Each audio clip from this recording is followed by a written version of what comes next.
సభ్యులందరికీ కూడా నేను ముందుగా ధన్యవాదాలు తెలియజేస్తున్నాను. ఎందుకంటే మేడం గారు నా బాధను స్పందించి పేపర్ చూసి నా ఆర్థిక ఇబ్బందులు చూసి మేడం గారు స్పందించడం అనేది ముందుగా టీం అందరికీ కూడా నా కుటుంబ సభ్యుల తరఫున అభినందనలు తెలియజేస్తున్నాను. ఎందుకంటే మీ టీం సభ్యులందరినీ కోరేది ఒకటే, ఆర్థిక ఇబ్బంది మొన్న సాక్షి పేపర్లో చూసి జగ్గబెట్ట ఆట గారు వాళ్ళు వచ్చి చూసి వెళ్ళారు.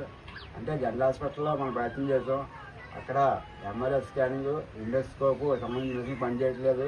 డాక్టర్ గారు జగ్గబెట్ట గారు ఫోన్లు చేస్తున్నారు. అది గుంటూరు వెళ్ళమని చెప్పి డాక్టర్ గారు కూడా చెప్పడం జరిగింది. నా దగ్గర ఆర్థిక పరిస్థితి లేక ఆరోగ్యం బాగాలేకపోయినా జగ్గంపేటలో కొంతమంది తెలిసిన రాకుమారు వాళ్ళని కలుస్తూ ఉన్నాం. ఆరోగ్యం బాగాలేకపోయినా ఏం తినకపోయినా కానీ మా తెలిసిన వాంటర్స్ ఉన్నారు కాబట్టి పక్కన కొద్ది గొప్ప సాయం చేస్తామని కలిసి తిరుగుతూ ఉన్నాం. వాళ్ళు కూడా మరి ఏమని చెప్తున్నారు. కావున మీ సభ్యులందరినీ కోరేది ఒకటే, నాకు ఛార్జీల నిమిత్తం మీ సభ్యులు అలాగే ఏర్పాటు చేశారు. ఛార్జీల నిమిత్తం కూడా మేడం గారు దృష్టిలో పెట్టుకుని ఛార్జీ కూడా ఏర్పాటు చేయాలని చెప్పి మీ టీం సభ్యులందరినీ కూడా మా కుటుంబ సభ్యుల తరఫున పెడుతున్నాం. అమ్మాయి కూడా ముసలాబడి ఆవిడ కూడా నల్లకపోతుంది. ఆవిడ కూడా మామూలు ఏం తింటలేదు.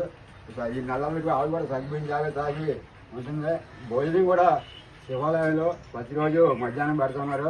అక్కడికి వెళ్ళి ఇప్పుడు కొంత భోజనం తెచ్చుకుంది ఆవిడ.